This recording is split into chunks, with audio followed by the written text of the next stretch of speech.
오늘은 사랑을 오해한 사람들, 이런 말씀의 제목으로 은혜를 받으려고 합니다. 우리는 지난 주일에 오이코스를 초대하면서 폭삭 속았다 라고 하는 드라마를 통하여 하나님의 사랑을 생각해 보았습니다.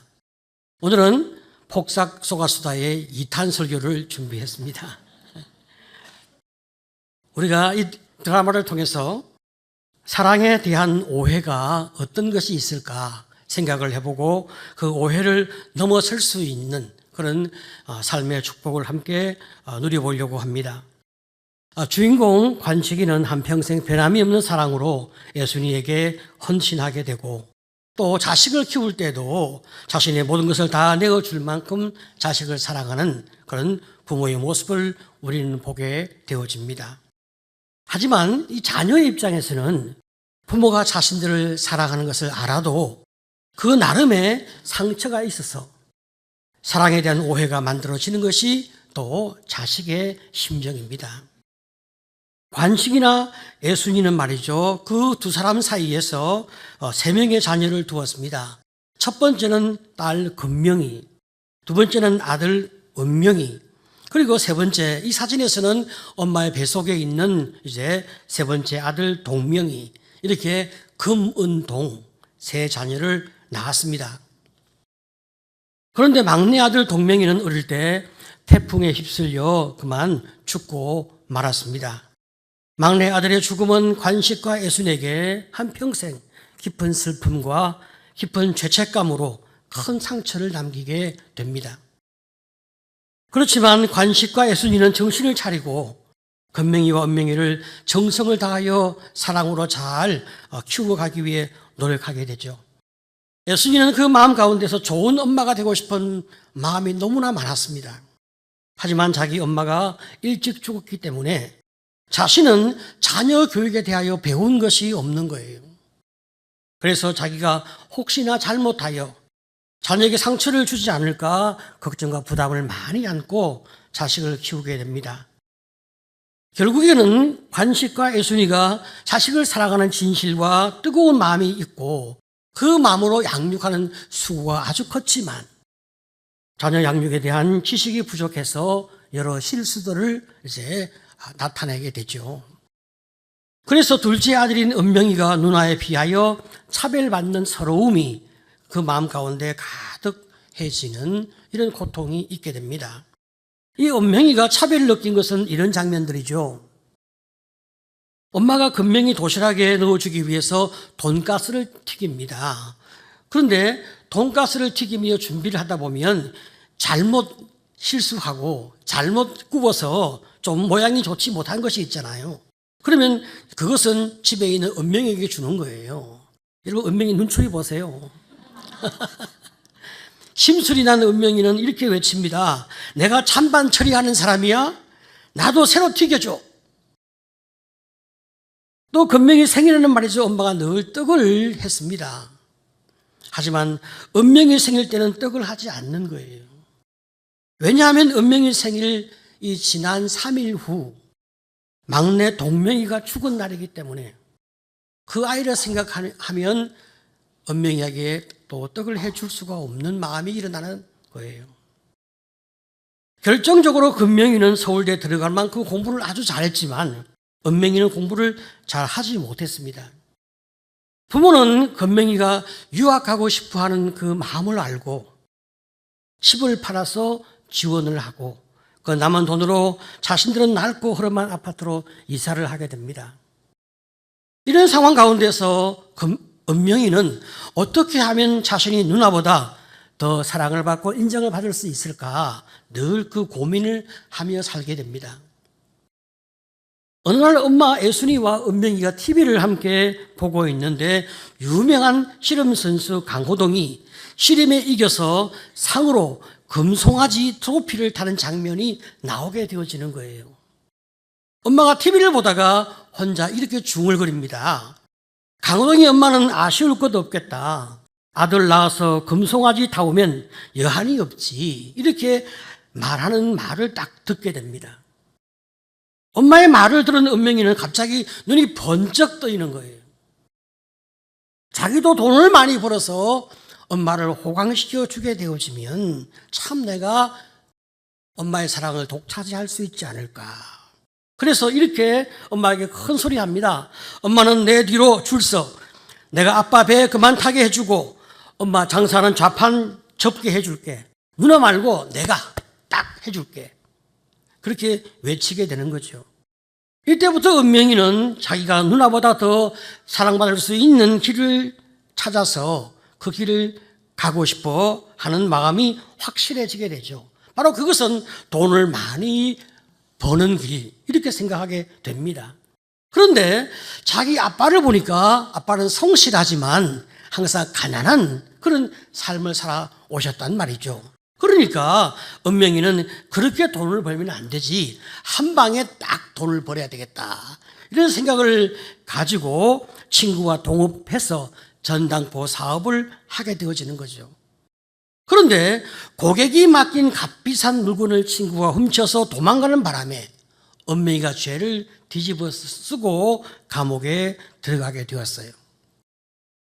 부모는 은명이가 사고를 칠 때마다 없는 재산이라도 다 팔아서 문제를 해결해 주고 아들을 도와주게 되지만, 그러면 그럴수록 은명이는 더 자신감이 없어지고 부모에게 미안한 마음만 가득해지는 거예요.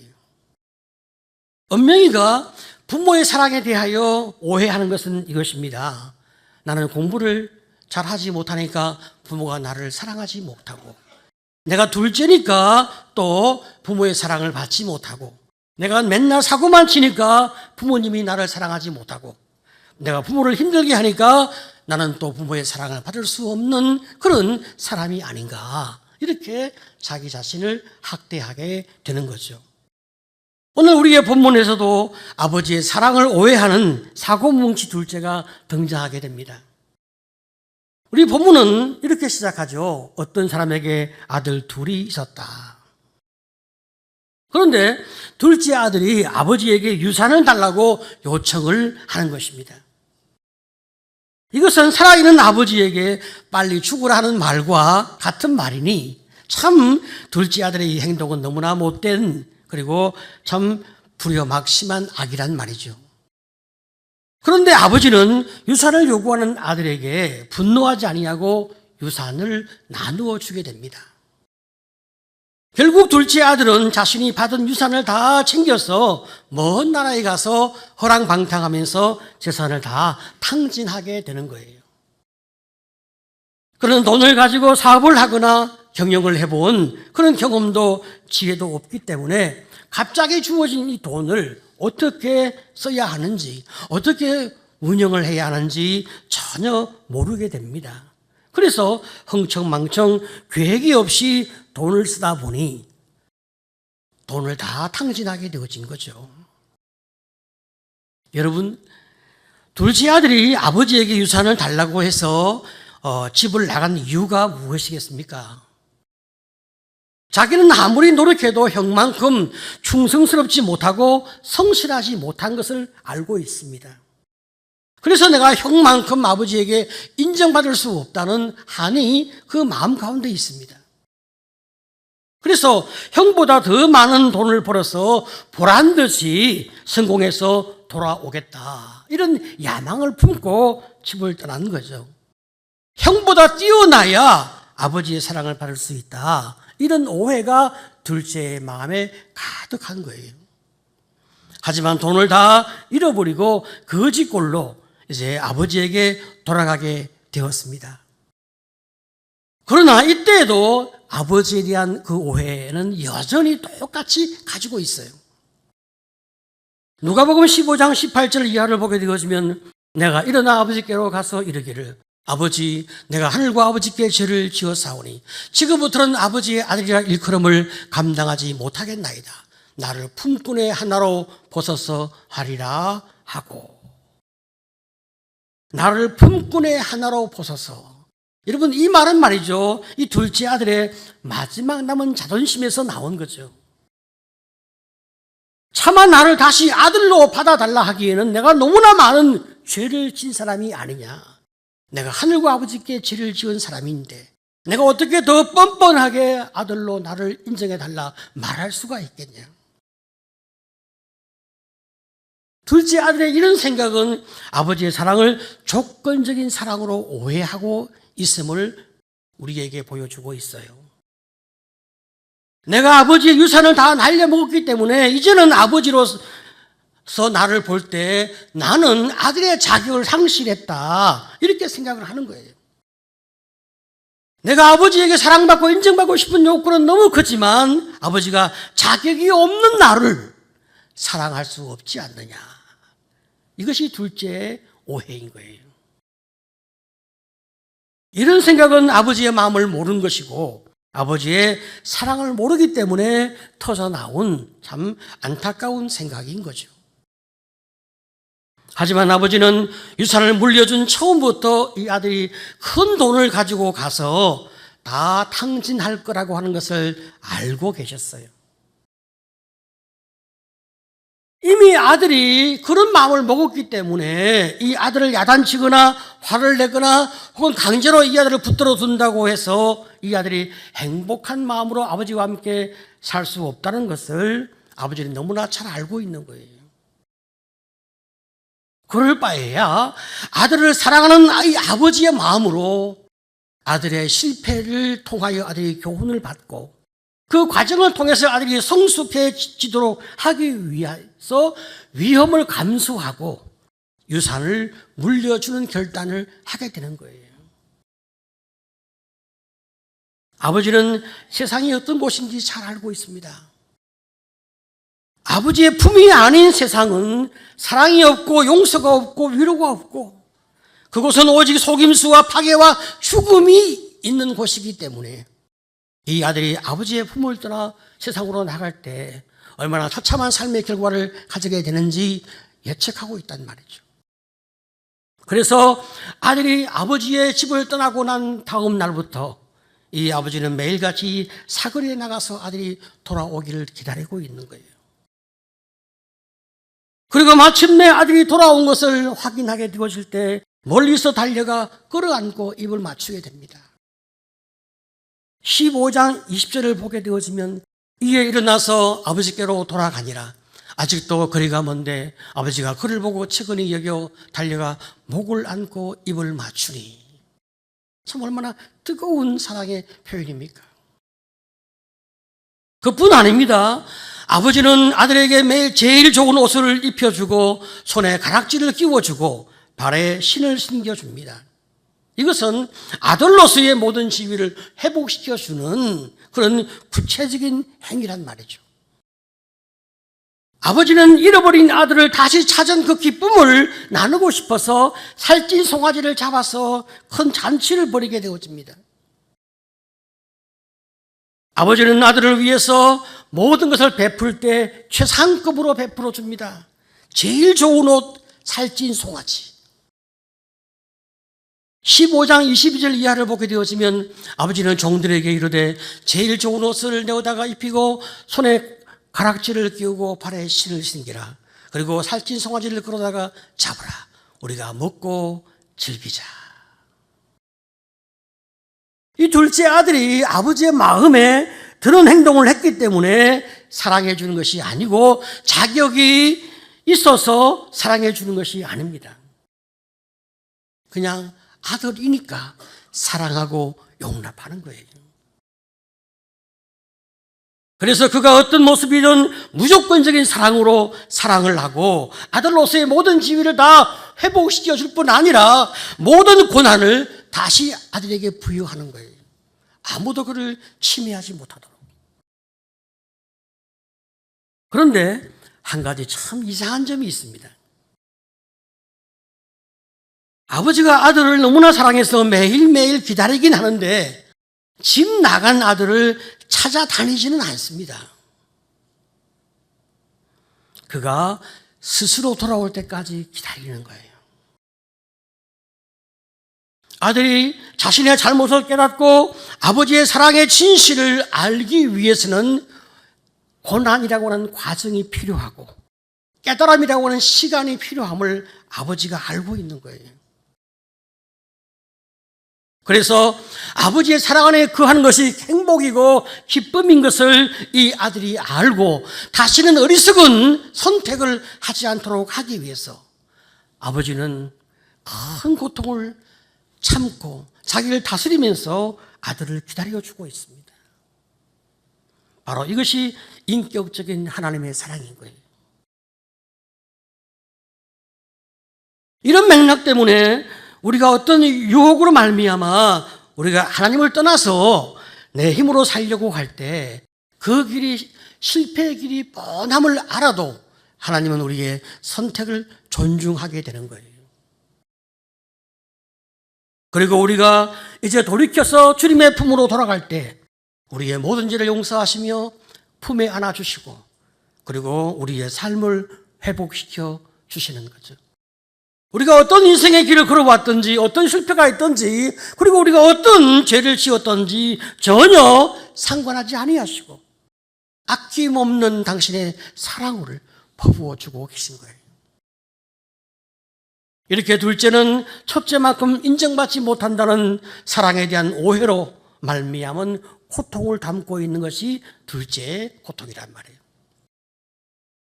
그러면 첫째는 아무런 문제가 없을까? 이 폭삭소가수다라고 하는 드라마에서 아버지의 관식의 사랑을 한 몸에 다 받은 첫째 딸 금명이는 온전한 행복을 누렸을까? 우리가 보게 되어지면 그렇지 않음을 알게 되는 거예요. 언젠가 금명이가 힘들게 돈을 꾸어서 부모의 빚을 갚아준 적이 있었습니다. 그때 엄마는 내가 언제 너에게 돈을 해달라고 요청했냐? 그렇게 묻지만 금명이는 그런 거 하라고 나 키운 거 아니냐? 그렇게 반문을 하면서 그동안 자신이 힘들었던 마음을 솔직하게 이렇게 이야기합니다. 자신이 대학 때 알바해서부터 돈을 벌어서 꼬박꼬박 집에 보낸 이유가 있다는 거예요. 부모에게 고마운 마음으로 돈을 보낸 것이 아니라 찝찝해서 그랬다고 이야기합니다. 기둥뿌리 뽑아서 자신을 유학 보내주고 부모는 늘 고생만 하면서 나를 바라보고 살아가시는 것이 너무나 부담스럽고 너무나 마음이 무거웠다는 거예요. 심지어 죄책감까지 그 마음에 너무 많은 고통을 주었다고 이야기합니다. 금명이 부모는 딸에게 아무것도 바라지 아니하고 그냥 정말 딸의 행복을 위해서 조건 없이 희생했지만 딸의 입장에서는 그것이 다 자신이 갚아야 할 빚으로 생각을 했다고 이야기합니다.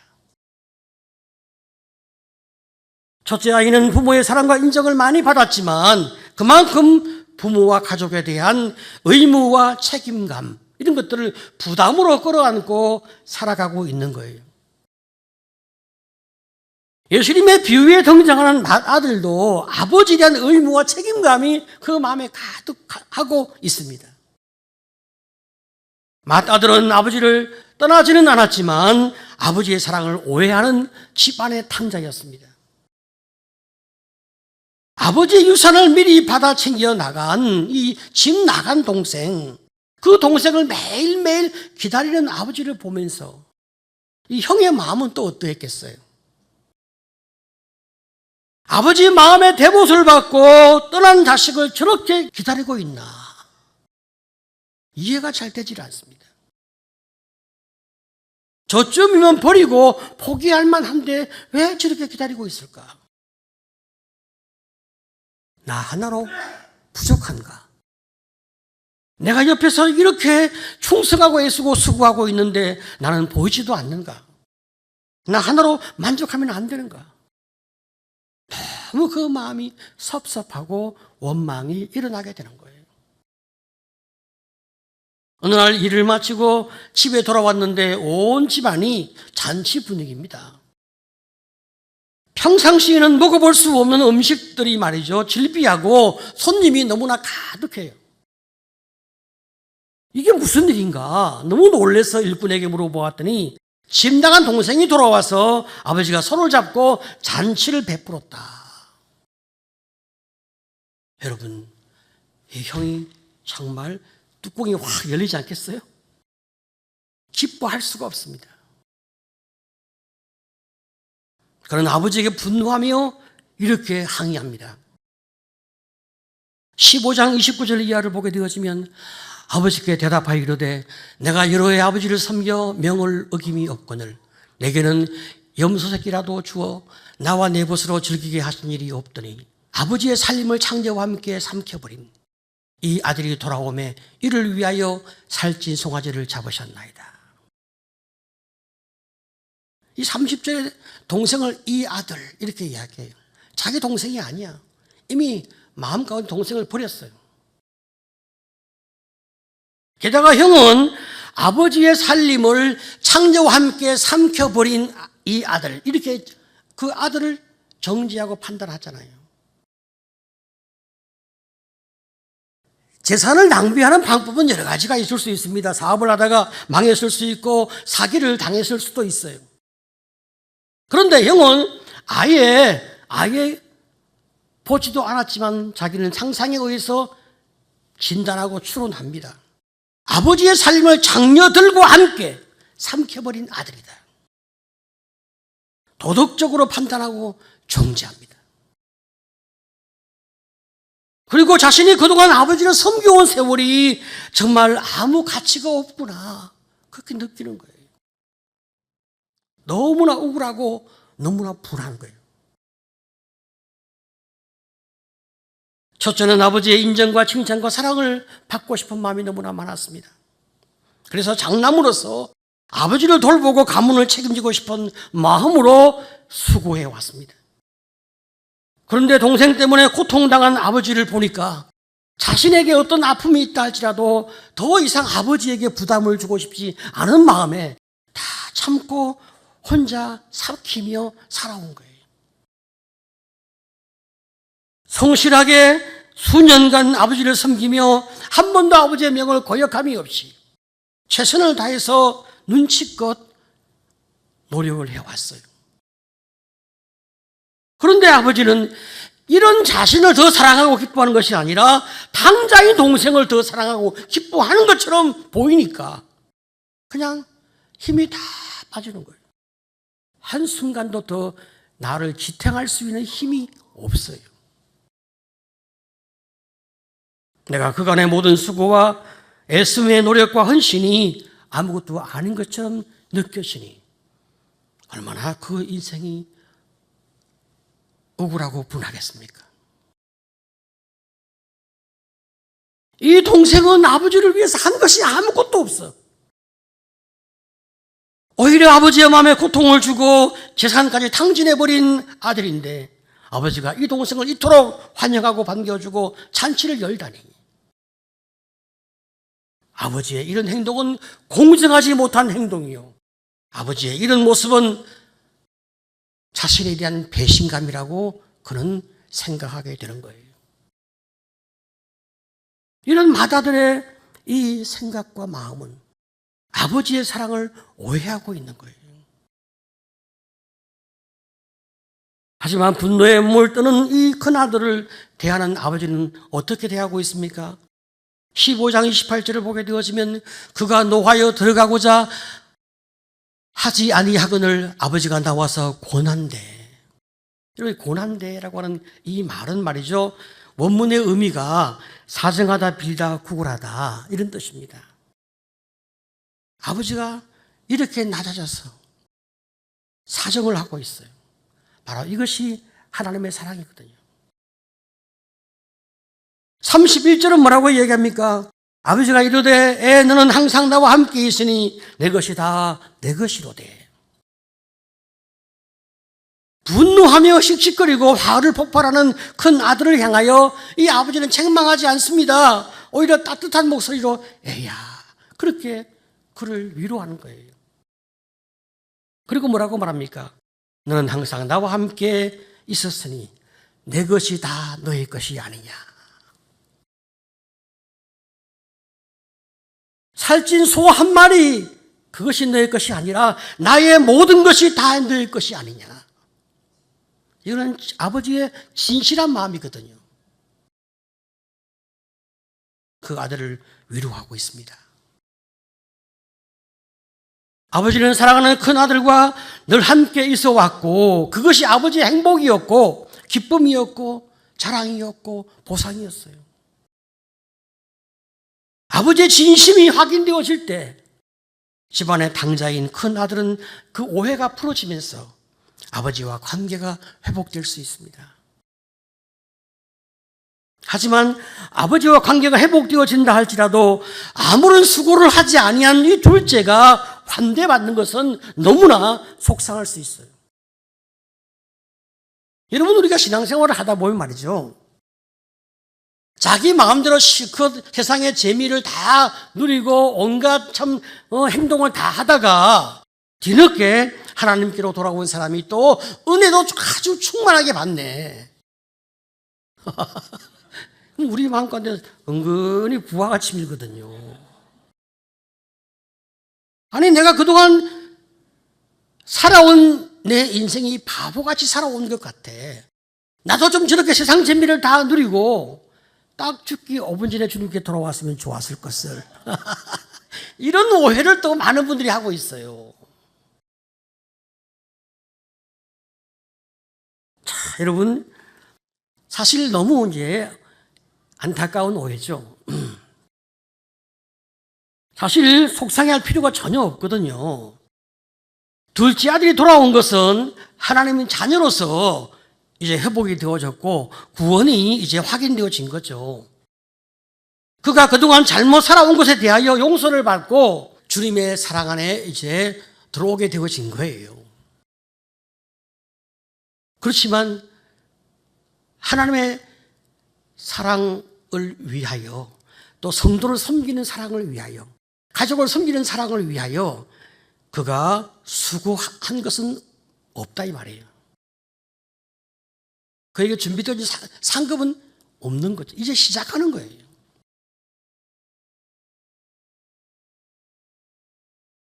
다시 받아주고 그리고 다시 시작하게 하는 것 자체가 축복이지만 그래서 그가 하나님 안에서 위로받고 회복되어지고 이제는 기쁜 마음으로 영혼을 섬기고 하나님을 섬길 수 있는 그 새로운 수고를 할 수 있게 되어진 것은 축복이죠. 그렇지만 이제 그는 새로운 섬김의 길을 걸어가야 되는 거예요. 그가 형을 본받아서 성숙한 기독교 문화를 만들어가는 수고가 그에게 필요한 거죠. 집안의 당자인 큰 아들은 아버지가 동생과 자기를 똑같이 대접한다고 오해하잖아요.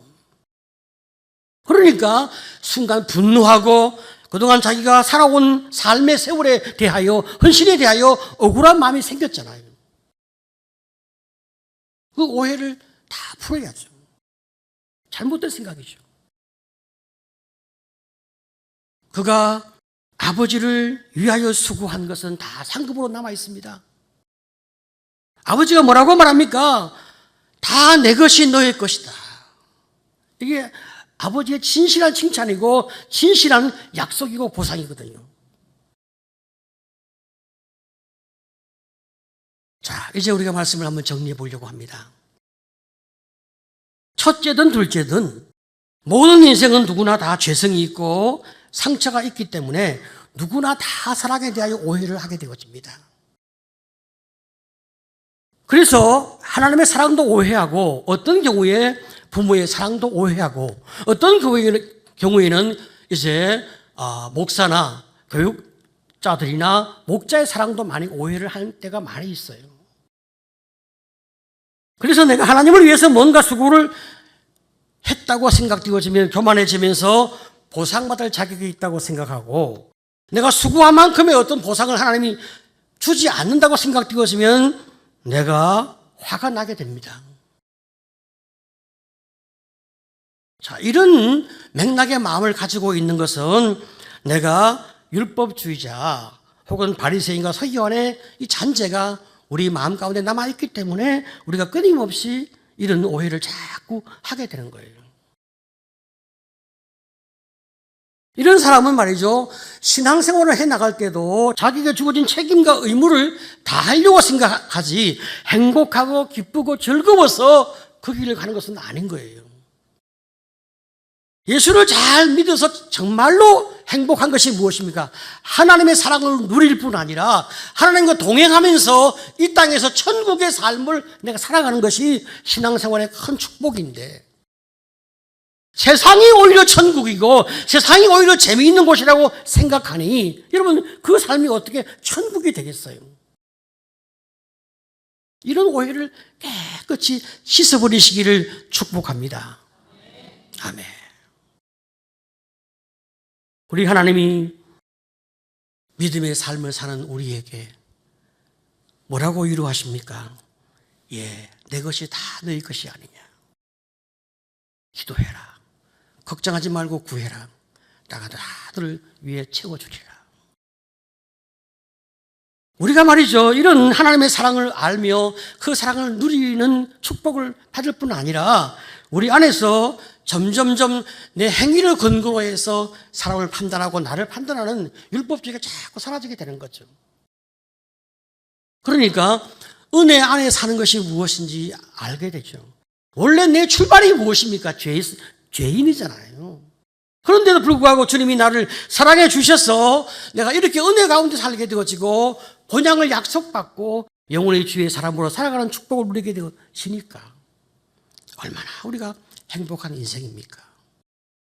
사랑을 베풀고 은혜를 베풀고 예수와 함께 동행하는 이런 멋진 성도가 되시기를 간절히 축복합니다.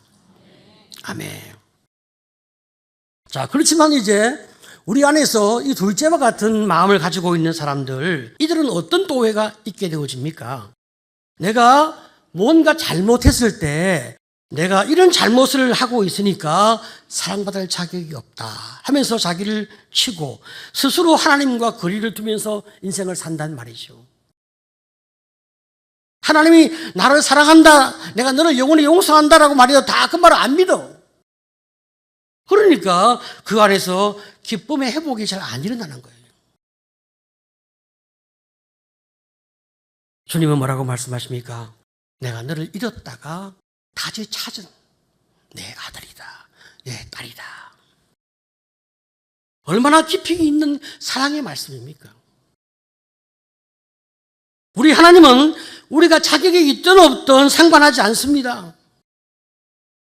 하나님의 자녀라고 하는 그 사실만으로 무조건적으로 사랑하시고 우리를 향하여 축복하신단 말이죠. 그래서 우리가 그 사랑을 우리 안에서 받을 때, 하나님의 그 말씀을 믿음으로 온전히 우리 안에 수용할 때 내가 인생의 환희가 터져 나오는 삶의 큰 감격을 매 순간 가지고 살아가게 되는 거예요. 여러분, 인생이 말이죠, 이 죄성이 본질적이니까 사람이 하루아침에 성자가 되지 않거든요. 그러니까 우리가 살아가면서 늘 비슷비슷한 죄를 반복해서 지을 수가 있어요. 그렇지만 하나님 앞에서 내가 영원한 사랑과 용서를 입었다는 사실이 늘 확인되어지기 때문에 내가 기쁨과 감격 속에서 살게 되어지고 점점점 나도 모르는 성화의 길을 내가 걷게 되어지는 거예요. 여러분, 우리가 누구이든 간에 내가 첫째 성향이 있든 둘째 성향이 있든 내가 어떤 사람이든 간에 내가 예수를 바라보고 믿음의 길을 걷고 또 내가 예수를 바라보고 사랑의 길을 걸어갈 때 늘 우리에게 말씀하시는 하나님의 말씀, 얘야, 내 것이 다 너희 것이란다. 내가 주님의 자녀이기 때문에 하나님의 모든 것이 다 나에게 상속되어지는 그런 축복을 우리가 받게 되니까 하나님, 참 내가 은혜를 입은 사람입니다. 주님의 사랑의 귀를 기울이고 주님의 은혜의 귀를 기울이면서 행복한 마음으로 믿음의 길을 걸어갈 때 우리가 기쁜 마음, 즐거운 마음으로 가족을 사랑하고 성도를 사랑하고 이 백성을 사랑할 수 있는 그 길을 걷게 되는 거예요. 그 누구와 나를 비교하지 아니하고 주님 앞에서 내가 은혜 입은 사람으로 내 길을 잘 걸어가는 소망의 성도가 되게 됩니다. 오늘 우리가 이런 마음으로 믿음의 길을 승리로 만들어가는 여러분 되시기를 간절히 축복합니다.